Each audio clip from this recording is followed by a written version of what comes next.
What's the price? That's what everyone asks me. They're always like, what's the price? What do you charge? What's the price?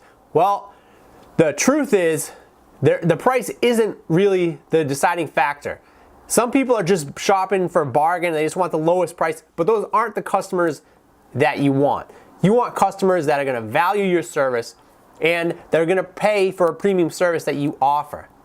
One of the biggest mistakes I see new entrepreneurs make and business owners, and I still make this same mistake, still do the same thing, is they charge too little for their product or their service. They don't value their time or they don't value the service they're offering. So this is like when I first started my company a couple years ago, is one of the things I had to work on was just being too cheap because I wanted the sales. I wanted to make the sale. And at first it's okay. You're trying to get as much work as you can. So at first it's all right to start a little bit low, but as you go, you're going to want to raise your prices and be kind of at the top level, the premium product. So one of the things that I recommend is book Sell or Be Sold by Grant Cardone. He talks about pricing, how pricing isn't always or isn't really a deciding factor. You want to show the value in the service that you're offering. So show people the value. Don't just base it on a cheap price. So one of the things that I see with a lot of entrepreneurs is they don't charge enough. They just start way too cheap. An example, I had a salsa lesson the other day, and it was a private lesson with one of my instructors. And I went to his place, just had the private lesson, and I was there for maybe an hour and a half. And at the end of the lesson, I was expecting $150, which would have been fine. But he said $50.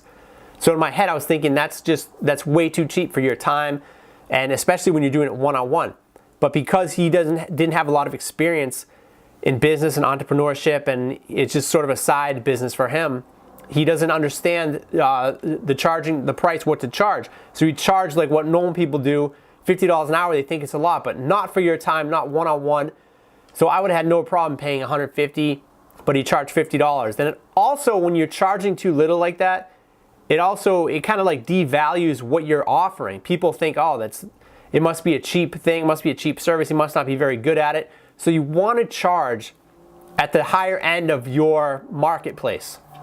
So don't compete at the bottom, compete at the higher end. And don't be afraid to charge what you're worth. Don't be scared to charge people, don't be scared to ask for money. You don't want to be at the bottom end competing for the very low end of the market. So that's my tip today, is don't be too cheap, don't charge too little. You can start off getting a few accounts being low, but then you're gonna have to raise your prices as you move up. So that's just the tip for today. Don't be afraid to charge.